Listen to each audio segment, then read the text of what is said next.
Mari kita satu dalam doa. Bapa kami dalam surga, terima kasih Tuhan kalau siang hari ini kami boleh berkumpul melalui Zoom ini Tuhan. Biarlah segenap hidup kegiatan yang kami lakukan ini membuat kemuliaan bagi nama-Mu Tuhan. Berkati kami semua yang terlibat siang hari ini, terutama hamba-Mu yang menyampaikan firman Tuhan, Bapak Vincent, urapi dan kuasa firman-Mu, biar hari ini kami mendapatkan kekuatan, penghiburan, dan kepastian dalam hidup kami. Urapi kami semua, kami serahkan ibadah kami pada siang hari ini ke dalam tangan kuasa-Mu Tuhan, mulai awal, pertengahan, hingga akhirnya. Ke dalam tangan kuasa-Mu kami serahkan. Di dalam nama Tuhan Yesus, kami alaskan doa ini. Haleluya. Amin. Terima kasih Pak. Sebelum kita melangkah ke acara yang lainnya, saya minta tolong Pak Kelvin bisa mengingatkan kembali kepada kita visi misi dari Full Gospel. Silakan Pak. Oke, selamat siang. Ya, terima kasih Pak Pikarsa. Teman-teman semuanya, siang hari ini adalah satu anugerah dan satu kesempatan kita bisa berkumpul bersama-sama ya, terutama bisa bertumbuh belajar bersama. Itu adalah satu hal yang buat kita ingin supaya dalam kehidupan kita bisa menjadi lebih baik lagi. Barangkali di antara kita ada yang pertama kali ya hadir bersama kami. Apakah ada teman-teman yang pertama kali? Saya ingin sapa yang pertama kali ikut kegiatan ini. Kami lihat ada teman yang sudah bergabung, ada Pak Hendrik ya, lagi connect. Ada juga Pak, siapa lagi ya?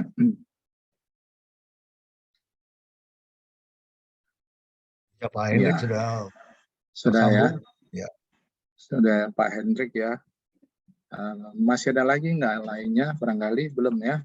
Mungkin sudah banyak familiar. Ada Pak Chandra ya. Pak Chandra barangkali sudah ya. Pak pernah ikut di ini Pak Chandra sama siang. Ya, shalom teman-teman semua. Ya, terima kasih. Ya, kembali Pak Chandra sudah pernah ya ikut kegiatan ini Pak Chandra. Saya waktu itu sih pernah diundang sama Pak Wiwi. Oke. Jadi sudah pernah ya Pak ya. Oke, nggak apa-apa. Ya, sekali lagi selamat bergabung untuk siang hari ini.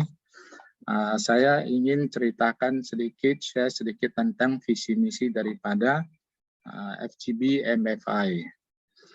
Nah, di mana kita siang hari ini berkumpul ini adalah karena ada seseorang yang bernama Demos Sakarian sebagai founder daripada organisasi FGB MFI ini. Beliau adalah seorang keturunan Armenia yang hijrah ke Amerika. Pada saat itu sekitar tahun 1950-an, dia melihat pria-pria di gereja kok sedikit sekali, kemana mereka laki-laki pria yang dikatakan yang potensi ya dan lain-lainnya. Maka hatinya berbeban, dia ingin mengumpulkan teman-temannya, terutama pria-pria, supaya bisa percaya dan bertumbuh di dalam Tuhan. Dia ingin melayani mereka. Lalulah dibuat pertemuan seperti siang hari ini. Dari awal teman-temannya ya masih banyak yang bisa ikut, tapi lama-kelamaan jadinya makin hari makin sedikit. Oleh karena dengan sedikitnya orang hadir, lalu dan ditambah teman ada yang mengatakan bahwa pertemuan ini sudah nggak bernilai. Jadi dia ingin menutuplah pertemuan seperti ini. sebelumnya ya dia doa pada Tuhan. Dengan waktu doa diiringin musik, main piano oleh istrinya, lalu diperlihatkan Tuhan pada dia sekelompok orang laki-laki yang mukanya ya lesu, letih, nggak semangat. Kemudian laki-laki yang tadi, pria-pria yang dilihat itu, dilihat dari bumi yang berputar ini, kembali lagi mereka menjadi berubah sukacita, penuh dengan gairah dan semangat.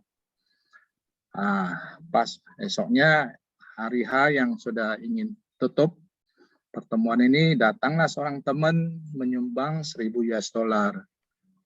Dia digerakkan oleh Tuhan untuk mendukung acara ini bisa tetap berlanjut. Kemudian ada satu teman lagi jauh bawa mobil ya 300 mil datang dan katakan saya menyumbang percetakan ini karena diminta Tuhan untuk mendukung. Nah, dengan percetakan ini dibuatlah majalah Voice. Nah, majalah Voice itu semenjak hari itu sampai hari ini tetap ada dan menjadi berkat bagi banyak orang, di mana majalah Voice ini disebarkan sehingga banyak orang bisa dengan melalui Voice ini bisa ikut gabung ke organisasi wadah kita ini FGBFI, dan juga mereka bisa berubah dalam kehidupannya dengan membaca kesaksian-kesaksian yang ada di dalam majalah Voice. Lalu dari itulah tumbuh berkembang sampai ke dunia, dan sekarang sudah ada sekitar kurang lebih 160 negara yang punya acara kegiatan Full Gospel ini. Nah, Full Gospel ini sebenarnya FGBFI ini adalah percaya pada Alkitab, Injil ya sepenuhnya dari awal Kejadian sampai Wahyu. Nah, lalu siapa pria-prianya ini yang berkumpul? Itu bisa dari berbagai latar belakang, birokrat, profesional, pengusaha, karyawan, dan lain-lainnya. Sehingga semua latar belakang berbeda bisa bergabung di dalam wadah ini. Jadi maka wadah ini disebut juga menjadi yang internasional. Di mana dengan adanya wadah ini di mana-mana ada, ya kita sebagai anggota member daripada FGBFI bisa saling berinteraksi, saling juga bisa bertemu, dan saling juga bisa belajar, bertumbuh bersama, dan saling memberkati. Inilah kekuatan daripada FGBFI buat kita yang hari ini kita bergabung, terutama di dalam misi daripada FGBFI ini, yaitu memberkati pria-pria. Yang mana pria-pria awalnya belum percaya menjadi percaya.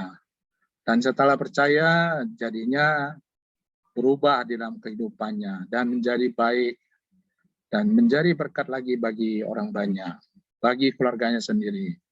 Dan kedua, bagi yang sudah hilang, dulunya percaya, lalu dibuat kembali lagi, supaya mereka juga bisa bertumbuh bersama dan menjadi berkat dan menjadi lebih baik lagi. Dan juga bukan hanya itu saja, pria-pria di mana yang sudah punya keluarga itu akan menjadi kepala rumah tangga yang baik, yang bisa membawa keluarganya percaya kepada Tuhan juga, dan bahkan bukan saja di keluarga, bisa saja di perusahaannya, bisa saja di masyarakat, bahkan dimanapun berada, sehingga selalu menjadi garam dan terang bagi masyarakat. Inilah FGBFI yang kita siang hari ini bergabung. Kalau antara kita ada yang belum ikut menjadi member, kami menghimbau supaya bisa turut ikut menjadi member dan kita saling belajar di dalam wadah ini. Demikian visi misi daripada FGBFI. Tuhan memberkati. Terima kasih. Saya kembali ke Pak Pikasa. Terima kasih Pak Kelvin Sama-sama. atas penjelasan visi misi yang begitu jelas. Pak Anton, saya sapa dulu Pak Anton. Kita punya regional presiden nih. Selamat bergabung Pak. Thank you supportnya selalu. Oh, ini luar biasa. Ini Selamat siang, Pak Anton. ada brother kita, Anton Widodo. Lagi di luar. Ya sih, teman-teman. Karena ada senior kita nih, Pak Vincent ini. Thank you Pak Anton untuk Kalau enggak, waduh, kesempatannya. kita penalti ini. Ya, selanjutnya kita akan bersama-sama dengarkan Mars dari Full Gospel ya. Tolong Pak Rizal bisa. Oke, siap Pak. Sebentar saya Ya. siapkan. Thank you.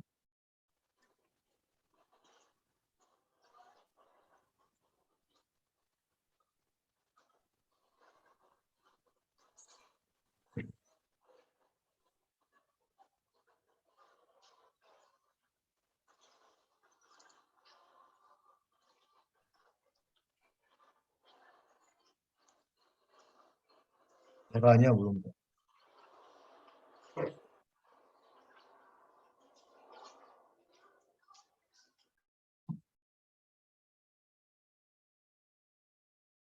Pak Rizal suaranya belum.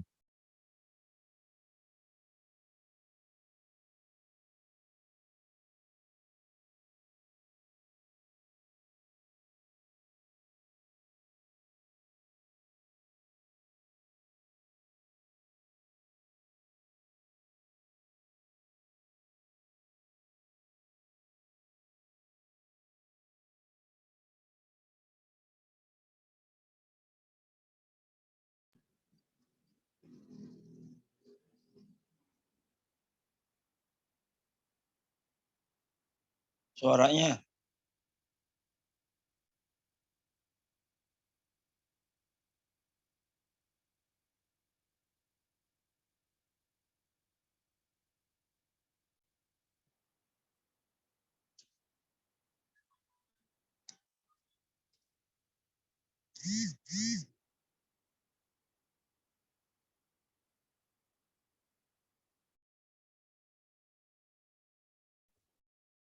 Rizal suaranya masih belum kedengaran Pak.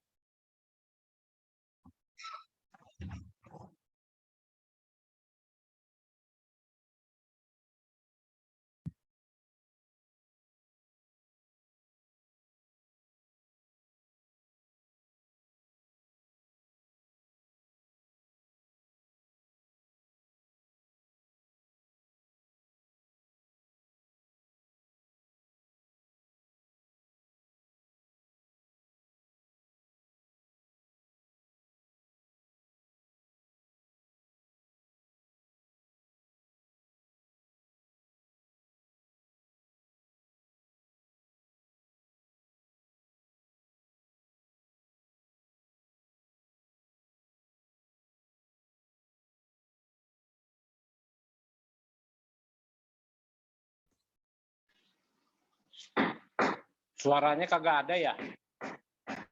Yes. Iya Pak. Ini mungkin Pak Rizal. Diulang dari mula.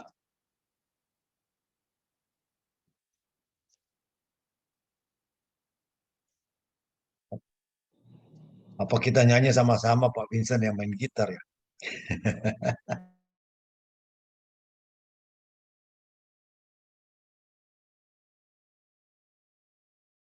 Nggak ada ya.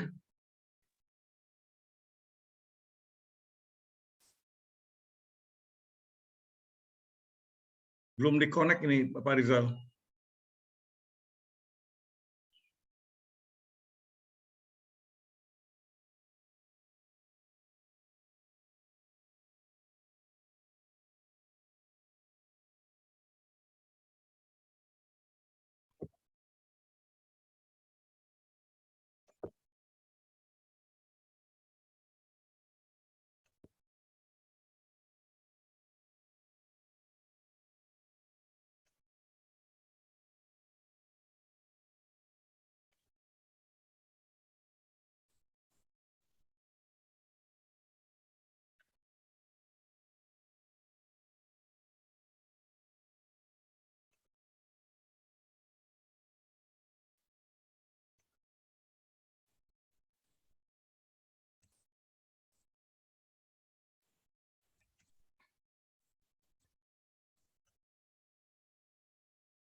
Oke, Papi, silakan lanjutkan.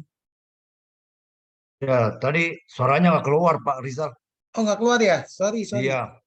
Oh, sorry. Soalnya di saya keluar, Pak. Di saya keluar Oh, soalnya. oke. Iya, sorry, mohon maaf. Sorry. Sebentar.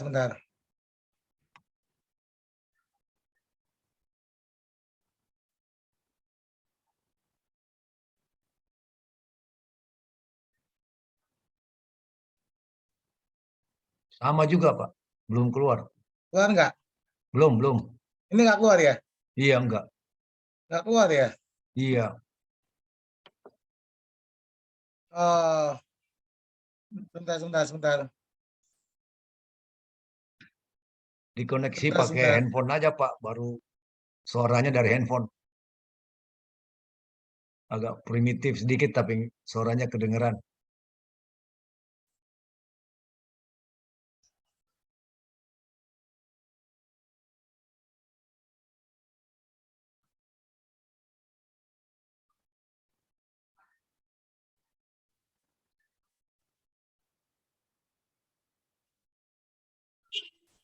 Oke.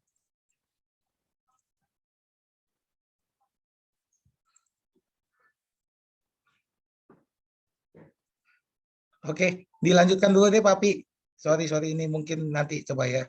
Oke, Ya. Pak. Oke, kita selanjutnya masuk ke dalam ruang kesaksian ya.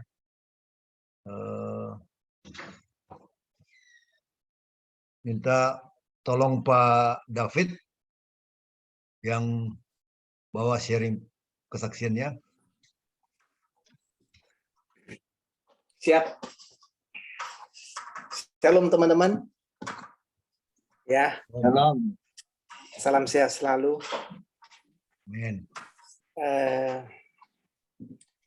Pertama-tama saya bersyukur kepada Tuhan ya. Jadi untuk penyertaan, perlindungan, pertolongan yang luar biasa dalam kehidupan saya. Walaupun kehidupan kita ini sering diuji ya. Jadi belum lama, baru kemarin itu tanggal 25. Saya keluar dari rumah sakit, anak saya yang sakit ya. Anak saya itu sakit Rabu tanggal 23. Pagi-pagi saya pulang jalan-jalan, mbak saya yang satu teriak-teriak, nangis-nangis karena anak saya yang kecil itu kejang-kejang. Terus dibawa ke rumah sakit sama istri saya. Pas saya pulang itu saya langsung cepet-cepet nyusul. Jadi ternyata infeksi lambung ya. Penyebabnya apa? Penyebabnya bakteri ya di usus yang menyebabkan infeksi, bakteri dari makanan atau sesuatu yang masuk. Dokternya mengira ini kira-kira waktu sikat gigi atau gimana, pakai air nggak mateng atau kolam renang ya, kolam renang. Karena seminggu yang lalu kita semua habis kena Omikron. Saya, istri, anak 2, mbak ya. Sudah sembuh semua, demam semalam semua. Cuman kayak flu biasa. Nah, mungkin saya pikir anak saya ini udah sembuh. Yang kokonya udah sehat banget gitu. Terus saya ajak berenang, ternyata imunnya belum jadi imunnya itu habis perang sama Omikron tuh belum pulih gitu kan. Itu kena bakteri ini, jadi ambruk gitu. Saya hari Kamis saya izin nggak ikut PA, dari pagi sampai malam jam 7 saya nungguin di rumah sakit. Terus supir saya tanya, waduh Pak, waktu jemput saya Kamis malam itu, wah Pak, alangkah boringnya Pak di di rumah sakit 8 jam nungguin. Oh enggak, ya memang jujur saya boring ya. Tapi jangan mengeluh gitu. Mengeluh itu tandanya kita ini melawan keadaan, ya, tidak berdamai dengan Tuhan. Bersyukur aja, mencoba bersyukur. Kita kan nggak tahu ada apa. Yang penting kan anak sudah sembuh, sudah sehat. Jadi saya selalu melatih. Selama ini Tuhan itu sudah memberkati saya, melindungi saya, ya, memberi kesehatan. Terus diuji seperti ini, kenapa kita harus bersungut-sungut itu? Ya, ya puji Tuhan. Kemarin Jumat itu anak saya ini nangis-nangis karena infusnya bengkak. Padahal dokter bilang nggak boleh pulang dulu karena antibiotiknya itu 3 hari. Jadi dari hari Rabu harusnya pulang siang ini, ya kan? Tapi gara-gara anak sakit itu dicopot, terus dokternya ngecek lagi. Ayo daripada kita tuh ada, kita cek darah lagi mau nggak? Mau. Ya. Ternyata dari masalah sakit tadi dicek darah, ternyata istilahnya apa, antinya apa gitu ya. Jadi bakterinya itu udah habis, udah mati semua di usus. Jadi puji Tuhan boleh pulang kemarin, ya, ya puji Tuhan kena saya asuransi juga ya di Prudent, habis 11,8 2 hari.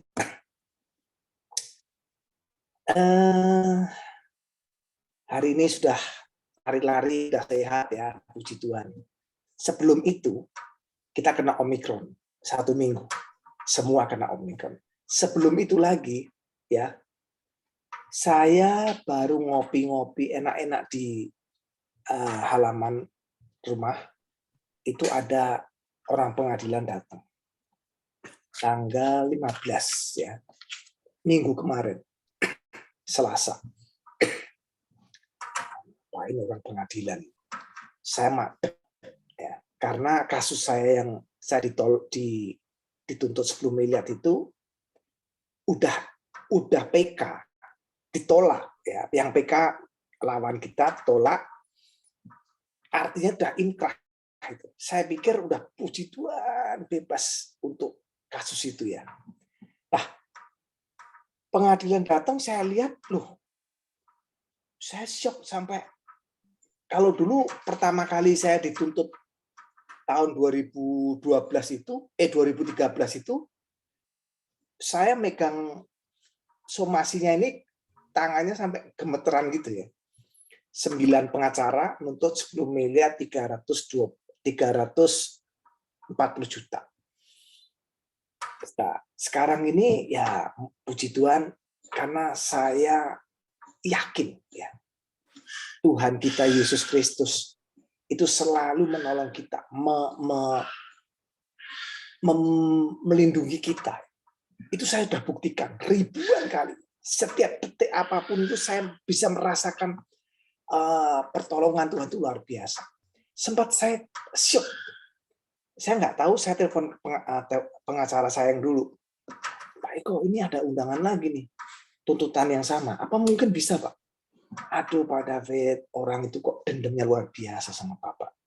Kasus yang sama ya, Pak? Sama, Pak. Saya foto. Ya kan? Ini. Jadi, Arianto Kurniawan David ya, tanggal 23 Februari kemarin, saya harusnya ke pengadilan karena anak sakit dan pengacara saya bilang, dah nanti aja kita panggilan yang ketiga baru kita datang. Teman-teman, sebelumnya lagi, ya, jadi 2 bulan ini itu saya kan ikut trading robot ya. Trading robot itu kalau saya cerita 10 orang teman yang nolak 15 orang gitu ya. Jadi kalau saya ngomong aku trading robot nih ya kan, 10 orang nih, itu yang nolak 15 orang. Ya, betapa itu high risk-nya luar biasa. Nah, tapi apa dikata ya, Mei kemarin, Mei bulan lalu, saya itu nyaris bangkrut ya. Saya tahu keuangan saya, tinggal umurnya 3 bulan. Nah, saya kenal robot, saya masukin semua. Puji Tuhan hari ini hidup, ya kan? At least momennya bermasalah pun saya udah diizinkan Tuhan hidup kira-kira setengah tahun lagi, ya. Teman-teman, hidup ini kesimpulannya nggak tahu ke depannya juga ya. Masalah itu anggap aja teman gitu loh ya. Jadi saya belajar untuk Yakobus 1 ayat 2 itu ya. Anggaplah sebagai kebahagiaan apabila kita mengalami satu pencobaan atau ujian. Anggaplah sebagai kebahagiaan. Jadi sebetulnya itu kita ini diizinkan, dilatih, diproses Tuhan, ya. Akhirnya mempunyai satu kesimpulan bahwa hidup ini enggak cuma sekedar nunggu badai itu lewat, ya. Tapi kita belajar menari di tengah badai. Menari di tengah badai bersama Tuhan Yesus. Jadi apapun masalah kita, ekonomi, kesehatan, kehilangan orang yang kita cintai, apapun, seburuk apapun, ya, seburuk apapun, itu akan selesai. Mazmur 90 ayat 10 dikatakan, hidup kita cuma 70-80 tahun, paling 90 tahun. Paling top 10 tahun. Semua akan selesai. Akhirnya kita kembali kepada Tuhan. Ya, langit baru, bumi baru. 2 Petrus 3 ayat 13. Jadi selama kita punya prinsip, ya, Filipi 4 ayat 13, segala perkara dapat kutanggung dalam Dia yang memberi kekuatan. Karena Roma 8 ayat 28 dikatakan bahwa segala perkara Tuhan turut bekerja. Kalau kita tuh tiap hari, teman-teman, doa, baca firman, mempunyai hubungan yang kerak sama Tuhan. Kerak artinya itu nyambung. Saya bukannya mau sok, karena juga capek, teman-teman. Capek. Ini tuntutan ini, aduh, nggak lama kok ini. 8 tahun, ya, 8 tahun. Pengadilan negeri, pengadilan tinggi, MK, PK. Capek. Hidup ini capek. Jujur aja capek. Tapi mau nggak mau, kita tuh harus jalani. Apalagi kita sebagai anak Allah selalu membuktikan bahwa Tuhan kita tuh Yesus tuh dahsyat luar biasa.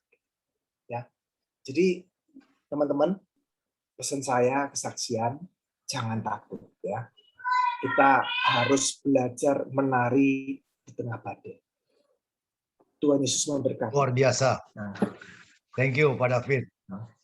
Setiap kali lihat Pak David dalam kesaksiannya, walaupun banyak masalah tetap bisa tersenyum, optimis, luar biasa.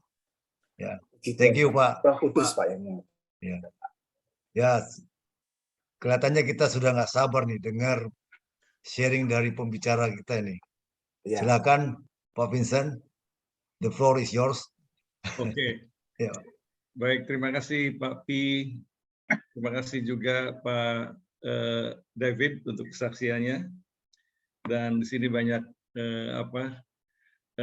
sahabat di DKI 1 ini, ada Rizal dan juga tentu Pak Anton Widodo sebagai Arpi. Dan senang sekali bisa bertemu dengan Pak Lius Pongo ini. Dulu idola saya juga itu, karena bola karet ya. Kalau main itu nggak pernah capek gitu ya, luar biasa. Jadi bisa berteman itu dengan si bola karet itu luar biasa. Jadi itu artinya resilient itu sebetulnya bola karet. Mantul, resilient itu bola karet. Serius. Di tengah COVID itu hidup kita harus resilient. Itu jadi mantul, harus mantul. resilient itu satu artinya bola karet itu mantul gitu ya. Oke, ada Pak Haryadi juga dan teman-teman lain ya, satu persatu yang nggak bisa saya sebutkan. Siang hari ini saya akan sharing sebuah kebenaran firman Tuhan. Walaupun mungkin di antara teman-teman sudah ada yang bebas utang, tetapi perlu bisa memberikan guidance kepada generasi di bawah kita, anak-anak kita, cucu kita, ya. Karena kalau saya ngomong gini udah cucu sekarang, cucunya udah dua bintang, belum 4 bintang. Mungkin di sini udah ada banyak yang seperti Pak Haryadi, mungkin 4 bintang atau 5 bintang mungkin ya. Saya masih 2 bintang. Nah, sebuah prinsip kebenaran yang harusnya kita pegang, ya. Bagaimana memiliki satu kehidupan yang bebas hutang, debt free life, ya, debt free life. Jangan seperti generasi muda orang-orang di Amerika yang sejak mulai kuliah pun diajari untuk berhutang. Ya, Amerika tuh dari mulai kuliah diajak berhutang. Dari mulai hipotek, rumah, perabot rumah tangga, ya, motor, mobil, semua dia bilang. Ya, kamu harus berhutang supaya ada track of record. Kalau nggak ada track of recordnya, susah untuk ngutang lagi. Ya, itu generasi berhutang, makanya kita mendapati Amerika itu luar biasa utangnya itu udah lebih 50% daripada PDB-nya, utang negaranya, ya. Besar sekali. Nah, kita pagi hari ini kita mau belajar prinsip how to have a debt free life. Ada empat prinsip. Saya percaya ini akan memberkati kita semua karena saya juga mengalami betapa kalau punya hutang itu hidup kayaknya udah bebannya berat sekali ya. Tadi Pak David katakan kita nggak tahu masa depan tuh gimana loh. That is true, very true. Nggak ada orang satupun yang tahu masa depan itu, ya. Justru karena nggak tahu masa depan itu gimana, harus nggak boleh punya hutang, ya. Karena apa? Kalau you berhutang, jasanya dinikmati sekarang, tapi bayarnya itu kemudian. Nah, kita itu dealing dengan hari kemudian yang nggak tahu loh, ya. Omikron, Delta, ya. Bisnis kita hancur, kemudian kita nggak bisa bayar, terus gimana? Nah, apalagi kalau kita udah taken garansi gitu ya, anak istri kita loh sebagai jaminan, ya, the whole thing will be gone, ya. Oke, kita akan belajar nih, ya. Jadi kalau bapak-bapak yang ada di pas ini karena udah generasi baby boomers mungkin sudah free debts, tapi tetap kita harus belajar prinsip ini. Dan kita harus mengajarkan kepada generasi di bawah kita. Ya, saya selalu mengajarkan pada anak-anak saya, jangan berhutang, ya, jangan berhutang. Kalau kamu mau berhutang kepada bank, bilang dulu apa papi mami, ya, bilang dulu apa papi mami. Karena saya tahu Pak, mengalami betapa beratnya berhutang itu, ya.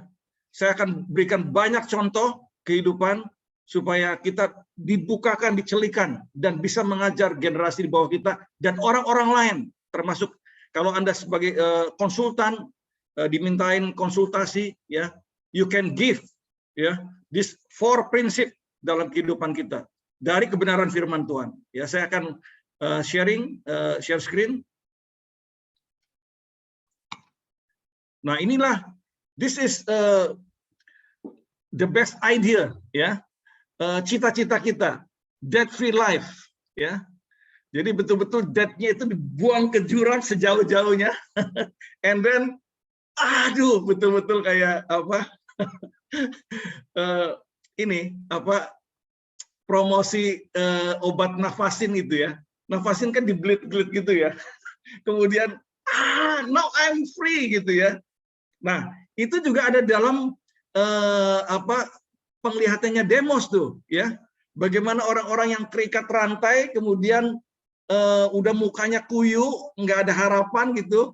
Kemudian penglihatan lain, rantai-rantai belenggu itu dipatahkan, dan kemudian tangan yang naik ke surga, muka yang berceria sukacita, dan terangkat ke surga. I'm now debt free. Ya, kalau Demos bicara masalah bukan debt free-nya itu adalah sinful free, ya, kehidupan yang bebas daripada sin free, ya gitu ya.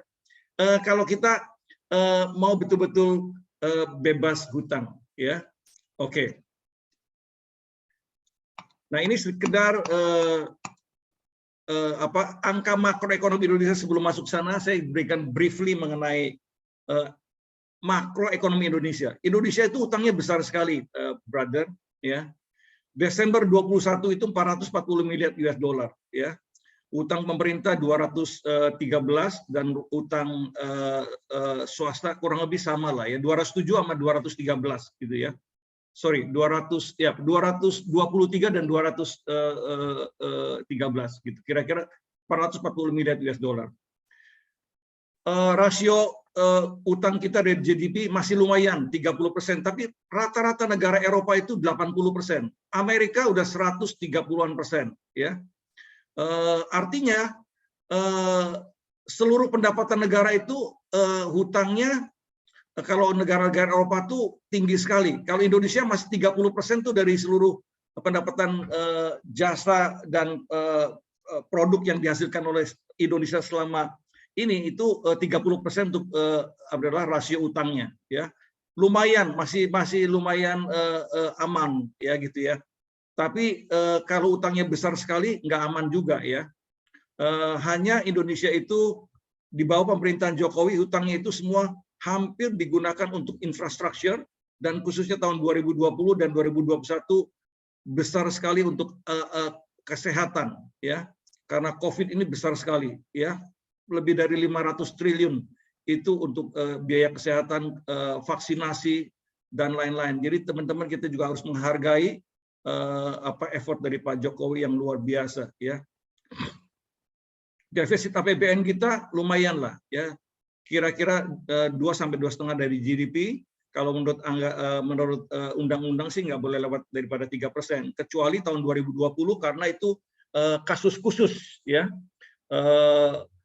Semua income perusahaan-perusahaan drop, ya. Pajak juga tipis dapatnya, sehingga defisitnya pasti membengkak, ya.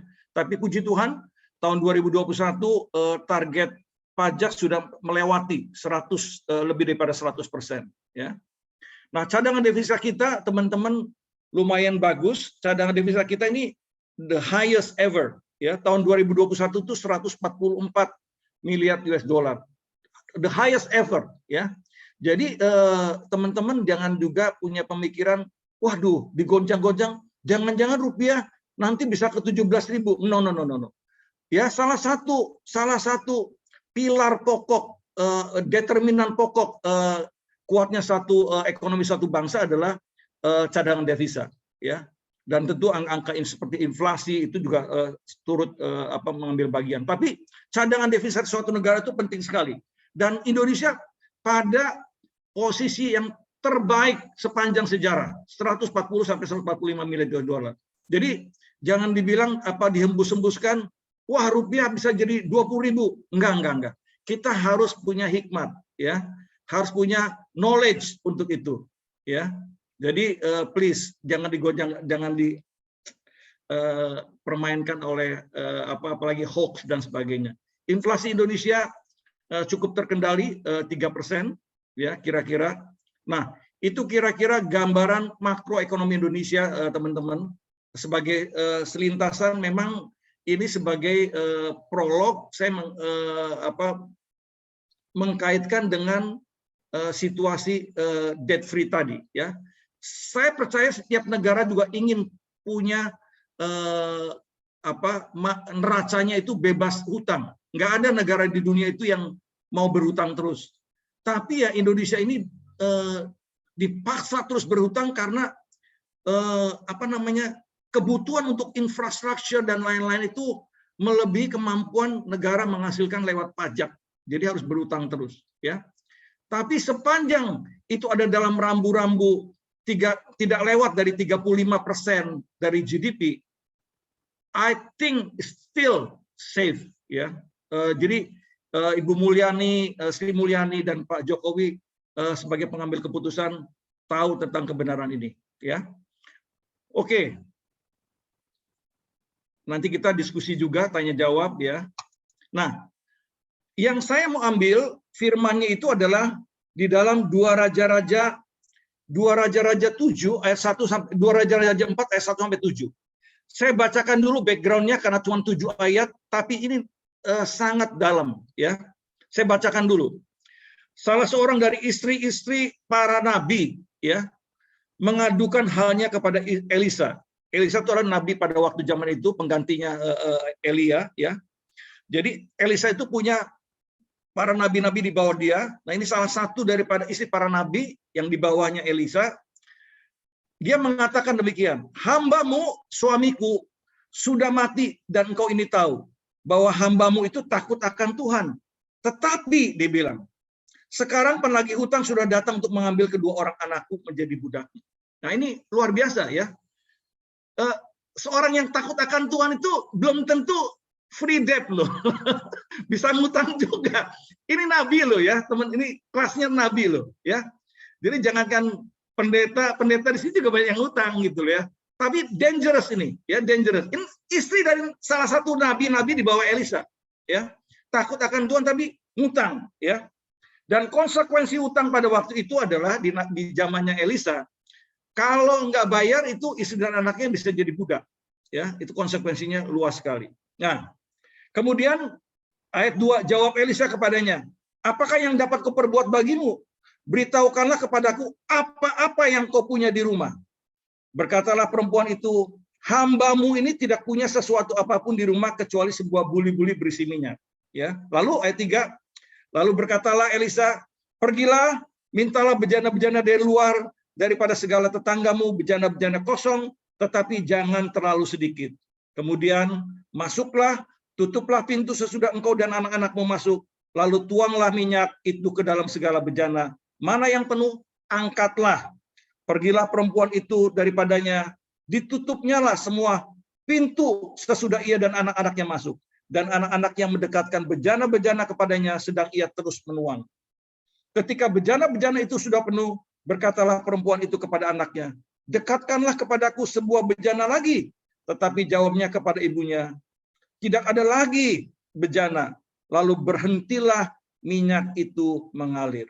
Kemudian pergilah perempuan itu memberitahukan kepada abdi Allah, dan orang ini berkata, pergilah, jualah minyak itu, bayarlah hutangmu, dan hiduplah dari lebihnya engkau serta anak-anakmu. Nah, kita belajar dari sini, ini sebuah background karena kita harus, kalau membedah ayat itu harus sesuai dengan konteksnya, ya. Konteks zaman juga, konteks ayat yang sebelum dan sesudahnya. Jangan kita itu ayatiah, ya. Bahaya sekali kalau ayatiah. Ngambil comot satu ayat kemudian mendefinisikan semuanya ayat tersebut. Yang seringkali salah contohnya adalah tentang Amsal 23 ayat 7 dikatakan, sebagaimana orang berpikir demikianlah ia. Wah, jadi orang itu seperti yang dipikirkannya. Jadi kalau berpikir kaya, pasti dia akan kaya. Ini bahaya sekali, saudara. Dangerous sekali, ya. Jadi kita harus membedah itu sesuai dengan konteksnya, ya. Oke. Nah, ada sebuah peringatan, ya. Ada sebuah peringatan di sini. Orang kaya menguasai orang miskin. Yang berhutang menjadi budak dari yang mengutangi. Amsal 22 ayat 7. Ya, ini sebuah peringatan kalau ini. Saya ngelihat ayat sebelumnya dan sesudahnya, memang ini berdiri sendiri, ya. Jadi memang ada sebuah prinsip yang diajarkan kepada kita bahwa hutang itu adalah perbudakan, ya. Jadi teman-teman tapi jangan salah menduga, tidak ada ayat satupun di dalam Alkitab yang menganjurkan berhutang atau tidak boleh berhutang, ya. Tapi ada sebuah prinsip, ya. prinsip itu adalah kebenaran firman Tuhan. Kalau kita lakukan, kita akan memetik manfaat yang terbesar dari kebenaran firman Tuhan. Tapi kalau kita nggak melakukan, ya nggak apa-apa. Tapi tanggung konsekuensinya, gitu loh. Ya, jadi ini prinsip nih. Hutang itu perbudakan. Coba aja, kalau you mau datang ke perbankan, ya, disuruh tekan apa? Tekan semua kan? Itu sebetulnya Anda dan saya itu tengah menjadikan istri dan anak-anak kita itu kalau personal garanti itu jadi budak kalau kita nggak bisa bayar. Ya, tapi saya nggak anti perbankan ya teman-teman. Saya mengatakan kalau bisa nggak berhutang, jangan berhutang. Tapi ada situasi keadaan tertentu yang Anda dan saya nanti boleh berhutang. Nanti kita lihat ya. Oke.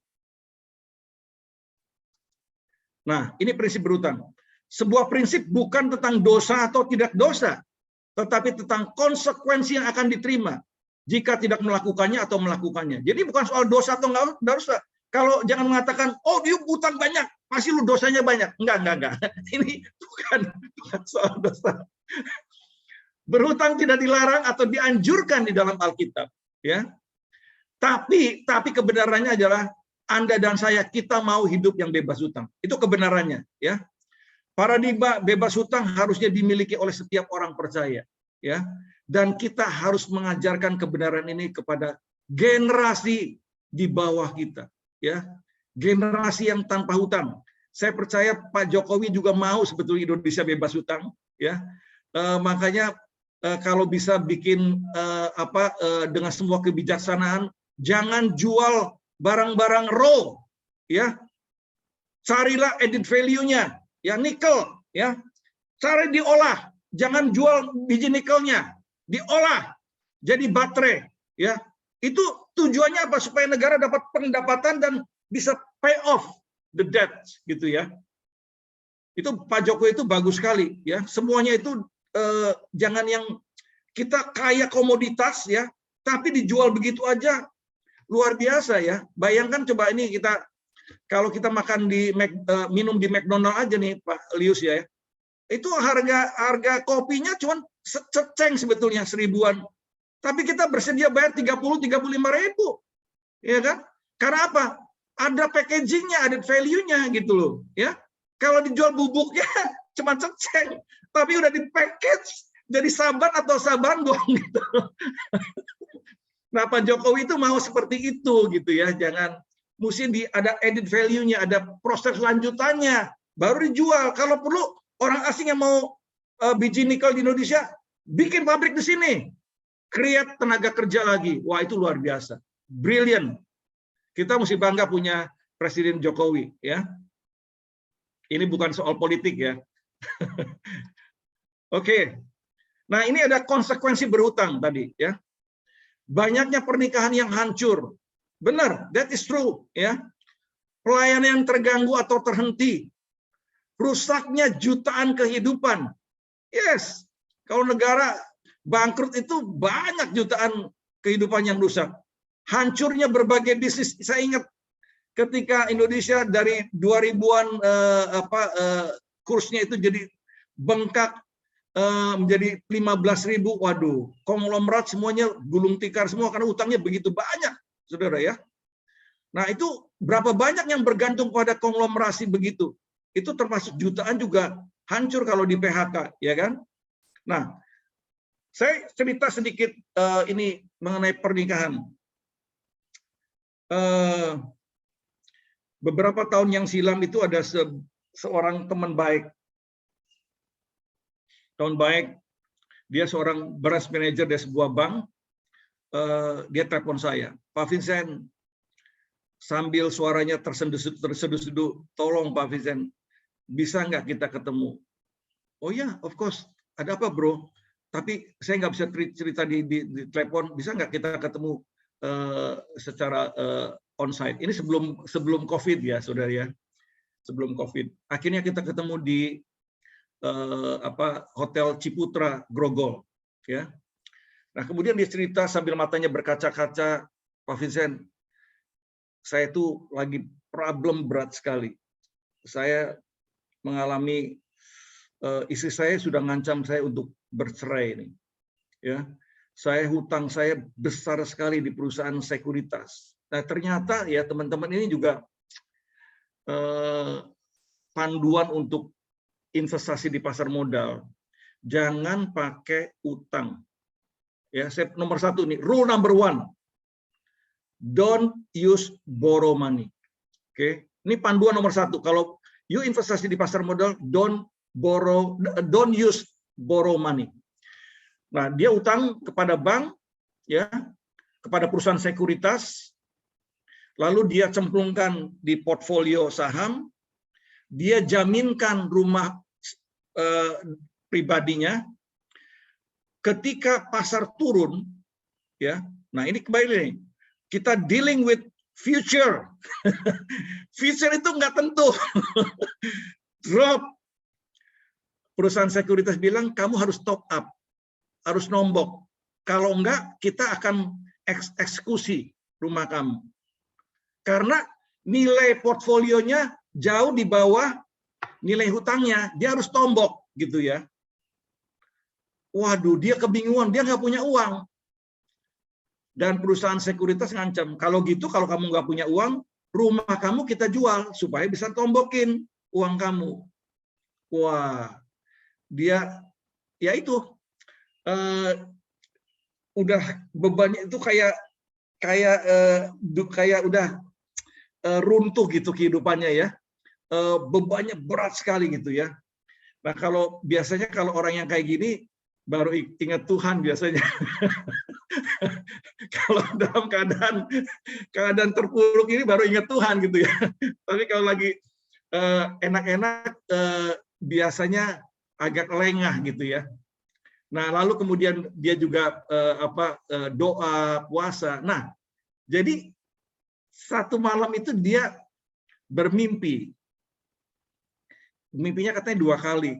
Nah, pada waktu mimpinya tuh dikasih ketemu mukanya saya, saudara. Berarti di tempat sini tapi jangan ada yang mimpi seperti itu ya. Jadi ketemunya muka saya. Ya lumayan kalau dikasih muka saya ya lumayan lah, nggak jelek-jelek amat gitu ya. Terus that's why dia berkali-kali telepon saya untuk ketemu saya. Akhirnya kita ketemu dan cerita begitu. Saya tahu dalam hati saya, God wants to do something, great things, ya, sesuatu yang besar lewat pakai saya. Karena kalau enggak, He didn't give him a dreams like that gitu ya, nggak akan ngasih mimpi seperti itu. Akhirnya kita doa bersama-sama bareng sama dia. Terus saya diberikan kekuatan, hikmat. Saya katakan begini, bro. Saya coba bantu kamu ya. Kebetulan karena saya background saya 25 tahun di capital market, jadi saya mungkin bisa membantu dari sudut memperbaiki portfolionya dia, gitu ya, portfolionya. Kan ini jeblok gara-gara portfolionya kan. Nah, saya ngomong sama dia, kamu bilang kepada perusahaan sekuritas kamu minta waktu ya untuk tidak dieksekusi ya 6 bulan. Kalau 6 bulan itu nggak berhasil, dan boleh rumah itu boleh dieksekusi. Ya, itu juga bagi saya suatu keberanian yang luar biasa loh. Kalau gagal, rumah juga kesita, dia juga bercerai, dan juga hubungan saya mungkin nggak baik dengan si teman saya ini. Tapi saya ngomong sama dia, bro, ini kan saya yang penting punya goodwill. I want to help, ya. Tapi saya juga ngomong kalau ada apa-apa jangan salahkan saya dulu ya. Saya bilang saya mau nolong ya. Free loh, free ya. For free saya katakan. Oke. 2 hari kemudian dia bilang, dia telepon saya, Pak, dikabulkan tuh Pak. Kasih waktu 6 bulan. Nah, mulai saat itu saya change the portfolio. Saya jual-jualin yang portfolio yang lama, saya ganti yang baru. Dan dari minggu ke minggu baik, ya bagus gitu hasilnya. Sampai saya lupa setelah 3-4 bulan, saya lupa. Nah 1 hari telepon berdering dari teman saya itu. Dia katakan, Pak Vincent, itu portfolio yang Bapak belikan naik kencang sekali, Pak. Kalau itu dijual semua, hutang saya lunas, Pak. Menurut Pak Vincent gimana? Saya bilang, bro, nggak usah pikir 10 kali lagi, jual sekarang. Akhirnya dijual, sorenya turun lagi tuh harganya. Tapi udah kejual semua. Waduh, seminggu kemudian kita ketemu lagi, mukanya berbinar-binar luar biasa. Ini seperti yang demos itu ya, muka berbinar-binar, nggak ada bling-bling lagi. Wah, ini tangannya udah, wah langsung dia hug saya, Pak Vincent. Thank you so much, dia bilang. Thank you so much. Rumah itu udah saya ambil, jaminan itu udah saya ambil, hutang saya sudah lunas, saya bayar semua. Istri saya sudah baikan lagi, udah nggak ada cerai-ceraian. Dan ini Pak Vincent, masih ada uang lebihan. Untuk apa ya? Saya ngomong gini, saya sambil bercanda. Bro, lu Tuhan izinkan ini mampir di hidup lu ya. Kemungkinan besar, karena hidup lu tuh pelit. Orang pelit, kikir.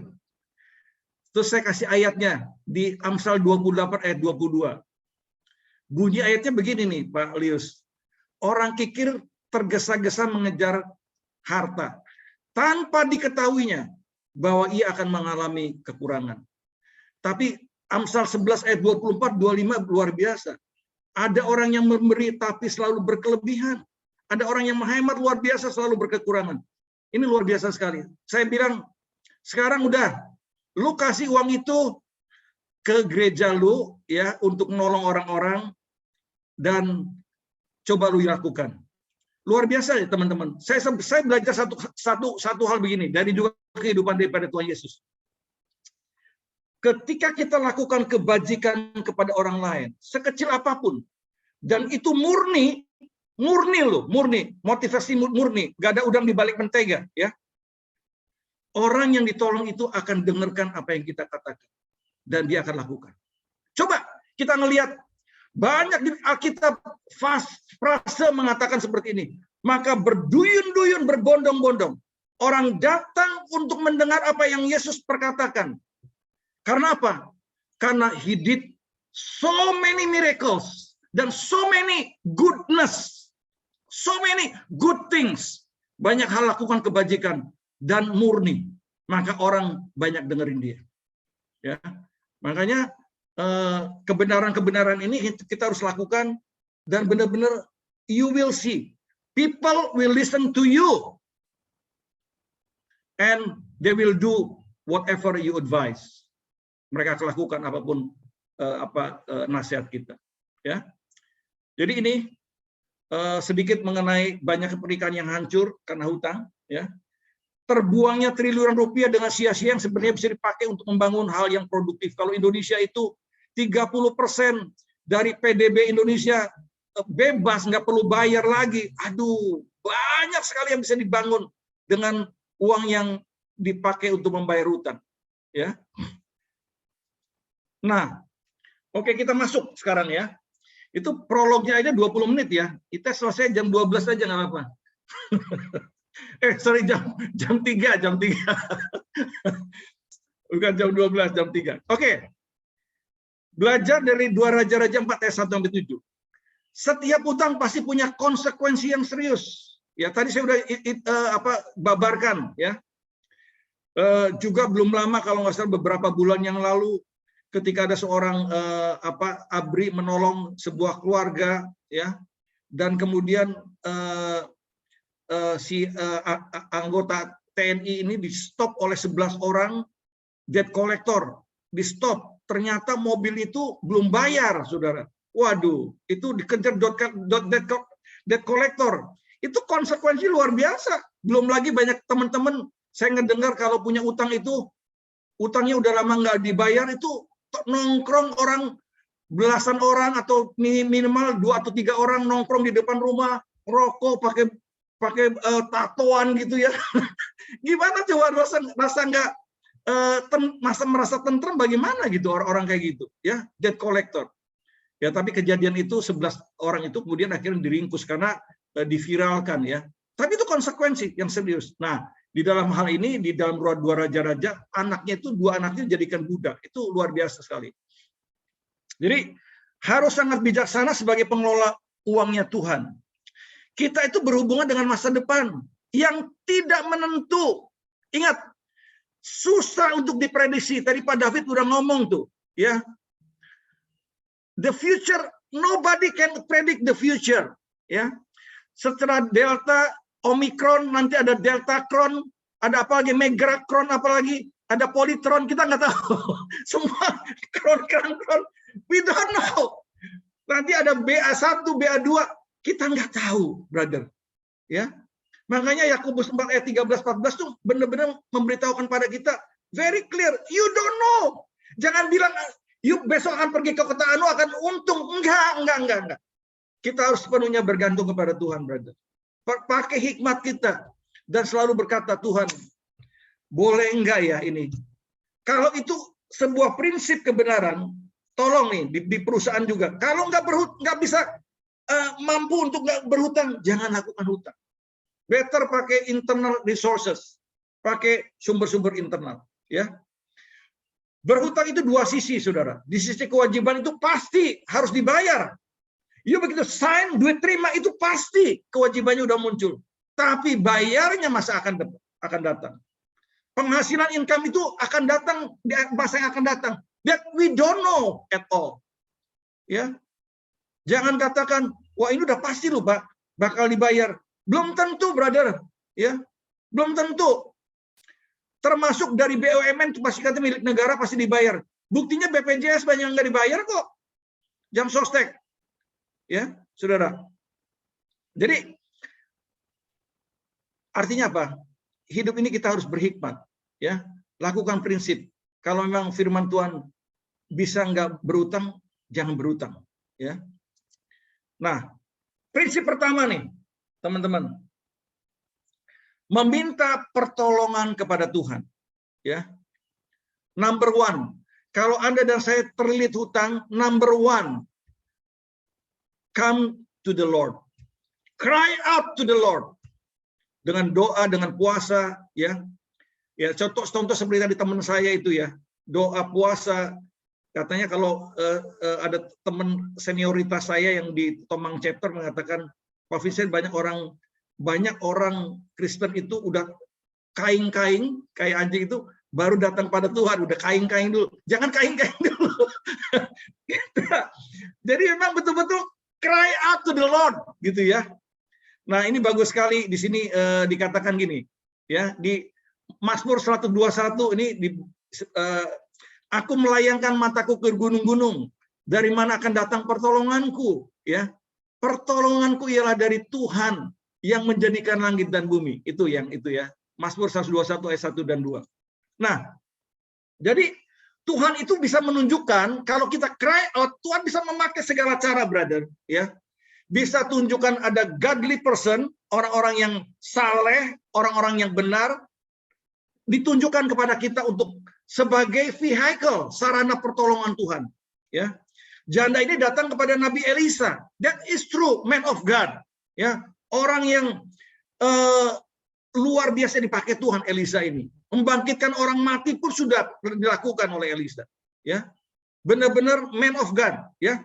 Tapi Tuhan juga bisa mampu menolong dengan berbagai cara, brother. Di Alkitab itu lewat mimpi, tapi juga ada audible. Audible tuh ngomong Tuhannya, ya. Saya pernah tanya kepada seorang hamba Tuhan yang betul-betul godly, ya. Have you heard the voice of God? Ini orang Singapura.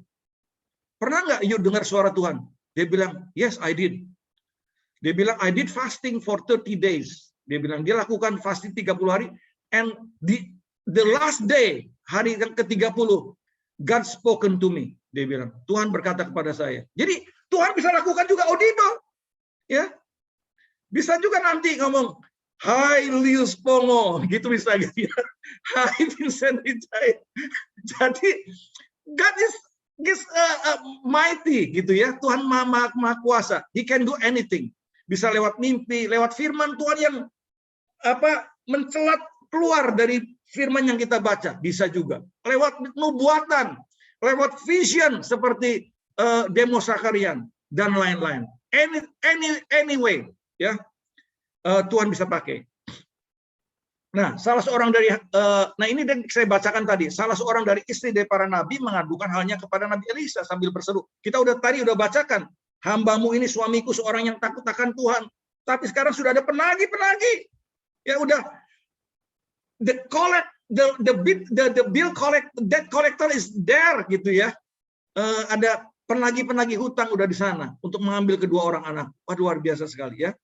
Nah, seorang hamba Tuhan yang benar bisa seorang gembala, pemimpin sel grup yang benar, pemimpin bisnis yang benar, pengajar atau guru yang benar. Anyone Tuhan bisa pakai ya, anyone. Nah, karena apa dikatakan orang yang benar, kuncinya benar. Dari mulutnya akan keluar hikmat. Amsal pasal 10 ayat 31 ya. Dan juga 14:33. Hikmat adalah kunci keberhasilan atas semua masalah. Pengkhotbah 10 ayat 10 ya. Hikmat adalah rahasia kita untuk bisa berhasil dalam kehidupan ya. Nah, ini saya bacakan beberapa ayat. Amsal 10 ayat 31, mulut orang benar mengeluarkan hikmat, tapi lidah bercabang akan dikerat.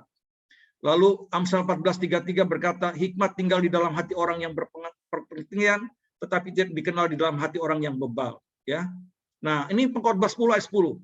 Jika besi menjadi tumpul dan tidak diasah, maka orang harus memperbesar tenaga. Tetapi yang terpenting untuk berhasil adalah hikmat. Nah, kalau kita hikmat itu apa sih? Hikmat itu definisinya sama dengan takut akan Tuhan.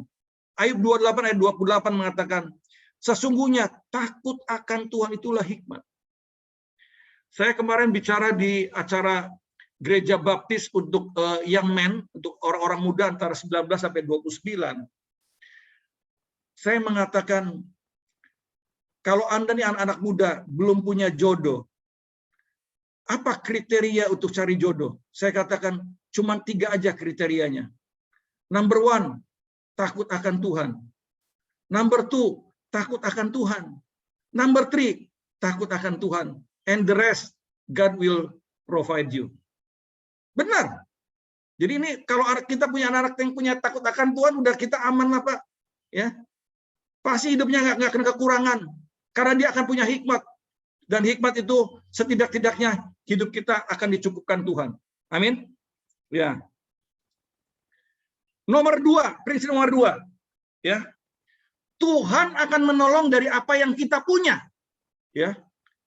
Itu di ayat kedua tuh. Jawab Elisa kepadanya, apa yang dapat kuperbuat bagimu, ibu? Beritahukanlah apa-apa yang kau punya di rumah. Berkatalah perempuan itu, hambamu ini tidak punya sesuatu apapun di rumah. Kecuali satu, dia bilang. Sebuah buli-buli berisi minyak. Ya itu punya satu-satunya. Itu tetap punya, itu yang itu. Nah, Tuhan menolong dari apa yang kita punya, brother. Ya, nah kalau kita pasti ya di era kontemporer seperti ini, kita juga ada rumah mungkin ya, kita juga ada handphone, kita juga ada mobil, kita juga ada networking, kita ada kepandaian, kita ada expertise, kita ada experience, ide-ide baru, new ideas, anggota keluarga, tetangga dan lain-lain. Itu sebetulnya apa yang Tuhan katakan, apa yang kita punya. Dan Tuhan akan nolong dari bukan apa yang kita tidak punya, bukan. Nggak akan turun dari langit gitu, ujuk-ujuk. Nih, uang nih, gue kasih 1 miliar. Enggak. Dari yang kita punya, brother. Ya, dari yang kita punya. Percaya, ya. Sedikit kesaksian lagi. Nggak apa-apa, kita kan sampai jam 3 ya. Atau jam 4 juga nggak apa-apa ya, Papi ya. Silakan Pak, silakan. Kita supaya dapat sebuah kesaksian. Ini the true story. Apakah miracle itu Tuhan masih lakukan sekarang? Yes, He did. It's ongoing. God is Almighty, saudara. Ini kejadiannya di gereja teman saya. Saya punya teman, seorang hamba Tuhan di Malang, kota Malang. Dia memang takut akan Tuhan luar biasa. Orang ini disuruh pindah dari Jakarta, kehidupan mapan, pindah ke Malang, dari Malang, dia dari scratch dia lakukan.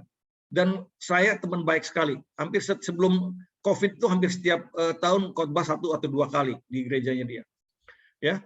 Nah, dia cerita gini, waktu zaman mulai COVID April 2020. Dia itu bagikan beras ya ke jemaat-jemaatnya, dan khusus jemaat yang miskin. Nah, ada satu jemaat yang sangat miskin sekali ya. Dia hanya buka punya kedai roti, kedai kopi ya, tapi kopi keliling gitu ya. Dan kopi keliling itu dia nongkrongnya di depan sebuah universitas di sana, Universitas Merdeka di Kota Malang. Tapi karena COVID nggak ada proses belajar mengajar, nggak ada lagi ya, sehingga nggak ada penghasilan ya. Dikasih berasnya dikasih kalau tidak salah 5 kilo ya, 5 kilo itu untuk 10 hari kira-kira ya, sehari setengah kilo. Nah, teman saya ini, pendeta hari ini, tanya ke dia setelah 2 minggu, Pak, itu beras masih ono gitu, masih ada gitu ya. Oh, Pak Hari, masih ada, dia bilang berasnya. Teman saya ini pikir, kok bisa masih ada ya?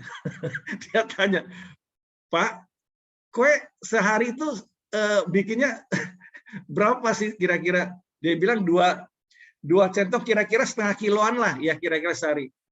Kok harusnya kan 10 hari habis gitu ya? Tapi Pak Hari, masih ono, dia bilang, masih ada 2/3. Oh ya udahlah, mungkin ini kata Hari mungkin orangnya sering puasa atau gimana gitu ya.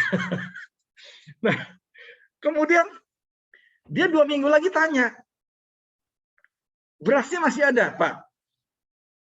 Masih ada Pak? Masih ada pira? Masih ada berapa gitu loh? Masih ada 2/3 Pak Hari. Dia nggak percaya, Hari akhirnya ke sana ke rumahnya. Dan that is true. You know, to cut the story short, ya.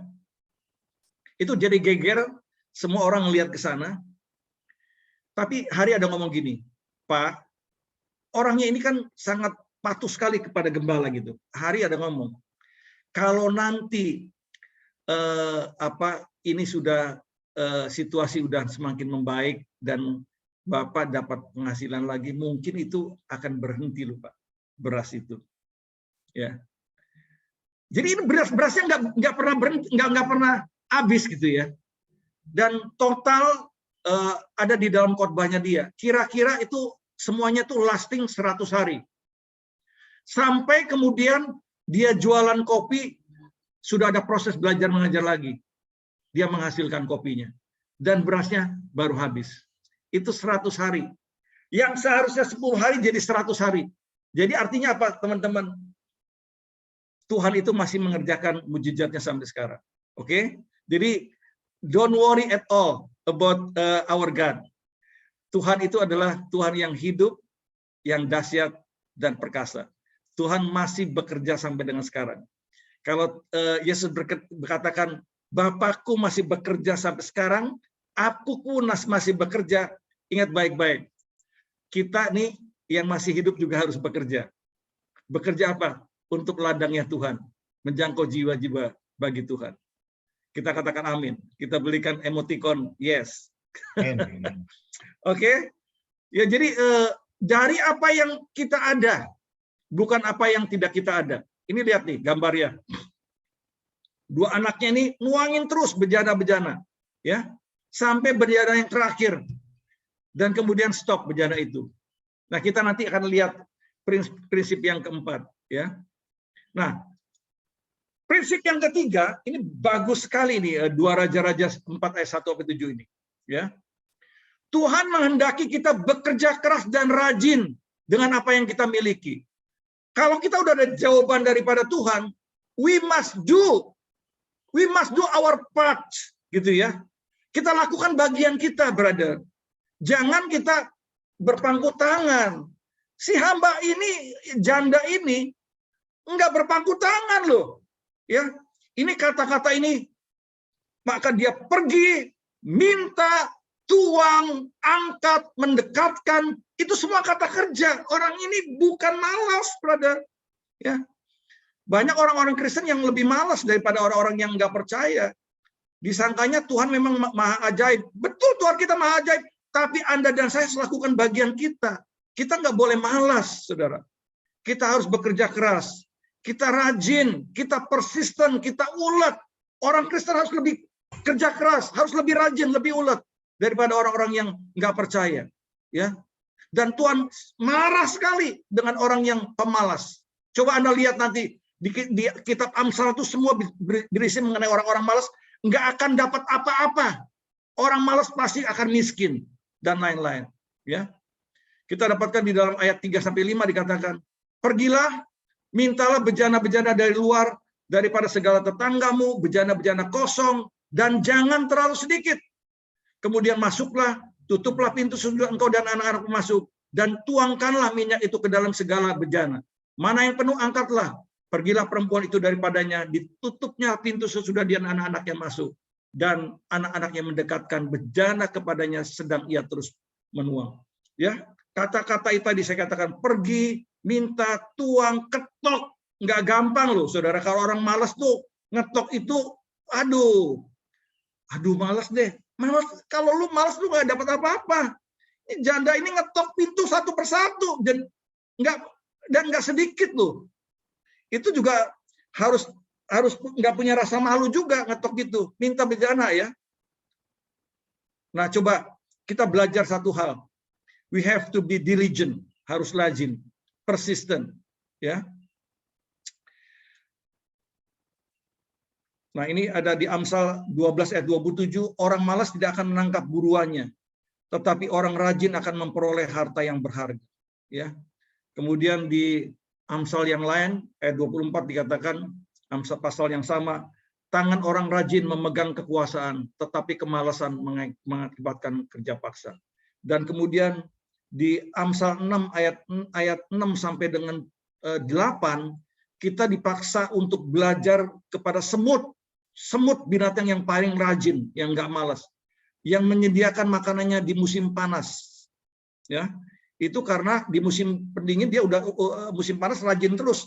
Nanti di musim dingin ketika nggak ada makanan dia udah siap sedia. Ya, itu kita dipaksa untuk belajar dari semut, luar biasa.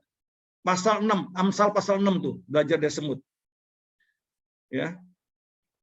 Nah, prinsip yang keempat, ini penting sekali nih, brother. Ya. Tuhan menghendaki anak-anaknya bebas hutang dan hidup dari rezeki yang Tuhan berikan via hidup sehari-hari. Di ayat 7 ini ayat yang sangat penting, ya. Kemudian pergilah perempuan itu memberitahukan kepada abdi Allah, dan orang ini berkata, Elisa ngomong nih, Elisa, pergilah, jualah minyak itu, dan dia nggak berkata, investasikan dulu. Enggak. Dia enggak ngomong gitu. Depositokan dulu. Enggak. Dia ngomong, bayarlah hutangmu dan hiduplah dari lebihnya. Engkau serta anak-anakmu. Ingat baik-baik. Jadi kalau ada duit, jangan digolang dulu, brother. Ingat, we are dealing with the future. Digolang kalau masukin deposito, banknya bangkrut, yuk nggak dibayar juga. Jadi pay off, bayar dulu, udah bebas hutang, hiduplah dari kelebihannya. Aduh, indah sekali ya.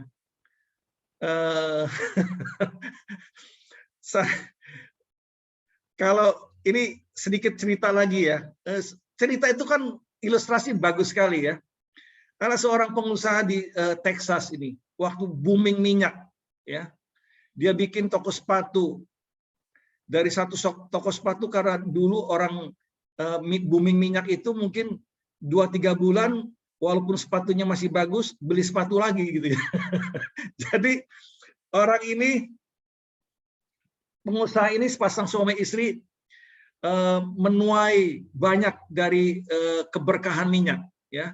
Akhirnya dia dari satu toko sepatu jadi beberapa toko sepatu, jadi belasan toko sepatu, dan profitnya luar biasa karena orang ganti-ganti sepatu terus. Ini saya dapatkan cerita ini dari buku karangan seorang pengarang buku bagus sekali ya, buku tentang keuangan. Nanti saya tunjukin bukunya ya. Dari buku itu cerita ini saya ambil. Lalu si istri ini punya sensitivitas yang luar biasa, baik. Dia ngomong gini, Pak, kita kan ini diberkati luar biasa loh. Kita uangnya ini very cash rich now, ya. Tapi ingat kita juga masih punya utang bank loh, Pak. Bagaimana kalau kita bayar semua, Pak? Uangnya cukup, Pak, untuk bayar utang kita. Suaminya bilang gini, sebentar ya, Mam ya, kita dengarkan pendapat akuntan kita gimana. Nah, saya orang keuangan, saudara, brother. Saya S1 saya di akuntansi Parahyangan, S2 saya di Prasetya Mulia, di keuangan juga. Saya tahu memang rumus keuangan itu kalau ada utang itu akan menurunkan biaya pajak kita, ya. Karena bunga itu akan menurunkan biaya pajak. Jadi kalau 30% biaya bunganya katakan 1 miliar, dapat keringanan 300 juta karena ada pajak 30%. Dia bilang orang akuntannya ditanya, kemudian akuntannya ngomong, oh jangan Pak, Bapak rugi kalau gitu. Nah ini orang keuangan, firman Tuhan beda dengan orang keuangan. Dia mau hidup dari prinsip kebenaran firman Tuhan atau keuangan gitu ya.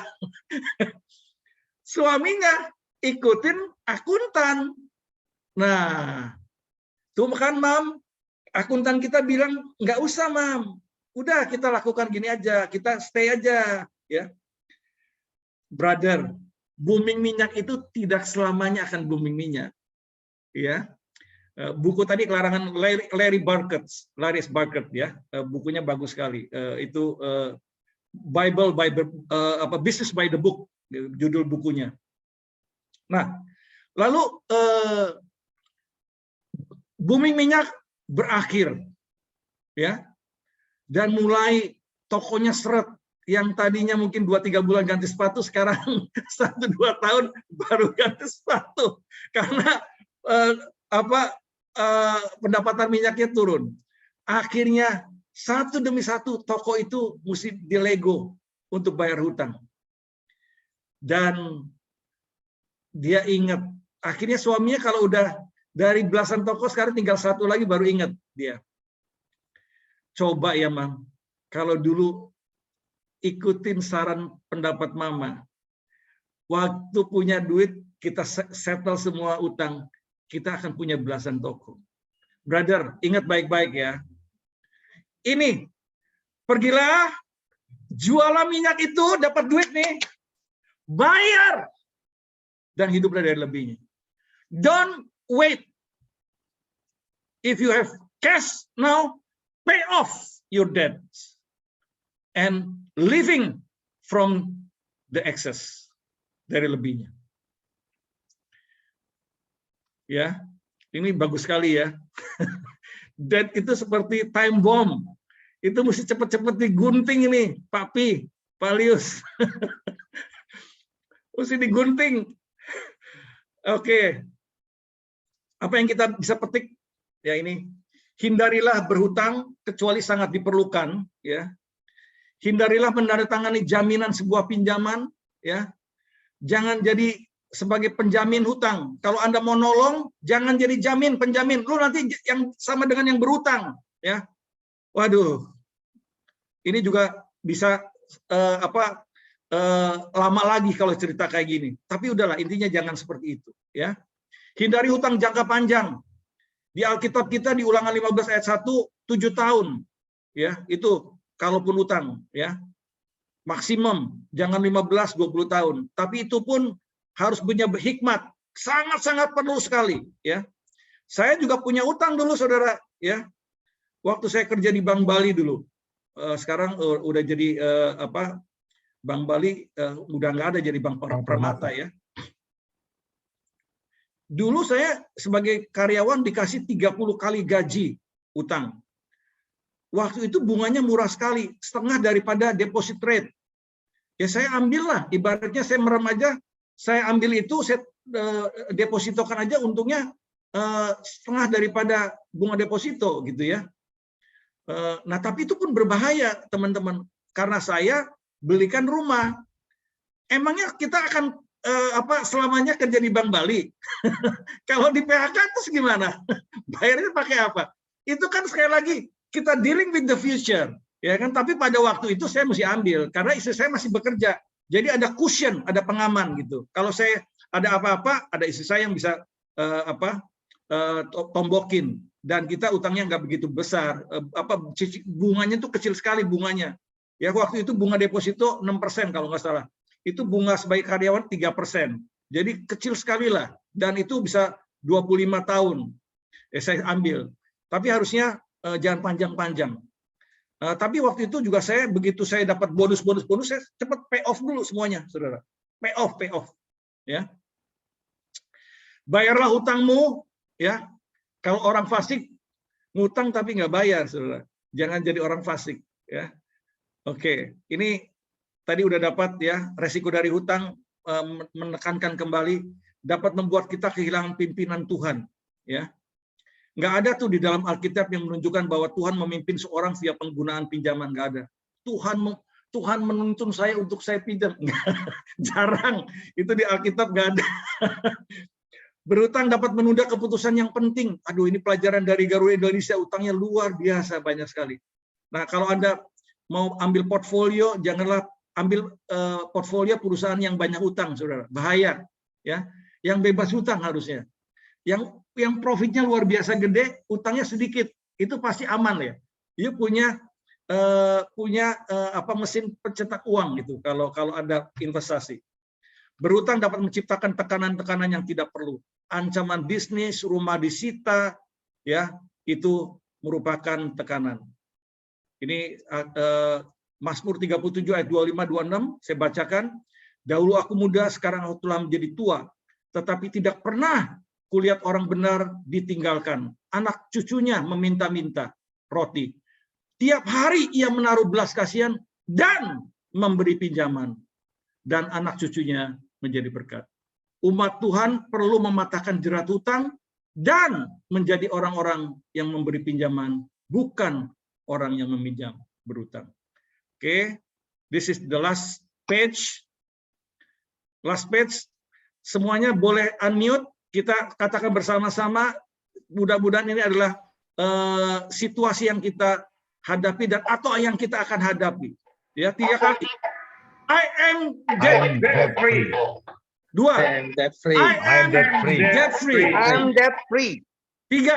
I am debt free. God bless you all.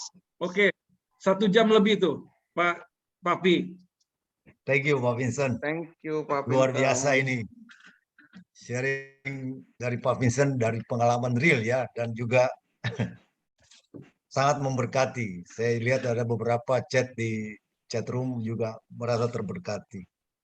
Tetapi kalau Pak Vincent ngomong debt free, untung saya sekarang udah nggak di bank, Pak. Saya juga bekas banker. Saya jadi ngalami, pernah punya pengalaman seperti Pak Vincent juga, pernah punya manage utang perusahaan waktu sebelum saya di bank, tapi pernah juga yang memberi utang. Selama 5 tahun waktu itu saya jadi pimpinan wilayah di Bank Mega. Yeah. Nah, kebetulan portfolio saya itu kira-kira hampir 50% dari seluruh Bank Mega. Karena saya membawahi Jakarta. Nah itu 1 minggu terakhir selalu setiap akhir bulan, mungkin Pak Vincent tahu. Itu kan kita mesti jaga rasio-rasio pinjaman dan kredit bermasalah. 1 minggu terakhir itu saya selalu pulang malam sekali, larut malam. 2 hari terakhir itu pulangnya sampai tengah malam. karena buat nagih orang. Jadi ingat apa Pak Vincent tadi, orang badan bertato apa itu. Kita sampai tungguin orang pulang rumah, Pak. Orang juga nggak berani pulang rumah juga karena punya utang ya. Iya, iya. Nah, itu 5 tahun pengalaman yang cukup berat sekali ya. Itu. Nah, tetapi ya syukurlah pengalaman ini mengajarkan banyak hal. Tadi Pak Vincent mengingatkan kembali, ya yang penting kita bisa manage lah ya.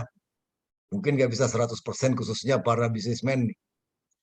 Karena masih, kalau dalam tahap apa, mode-nya ekspansif, pasti punya utang.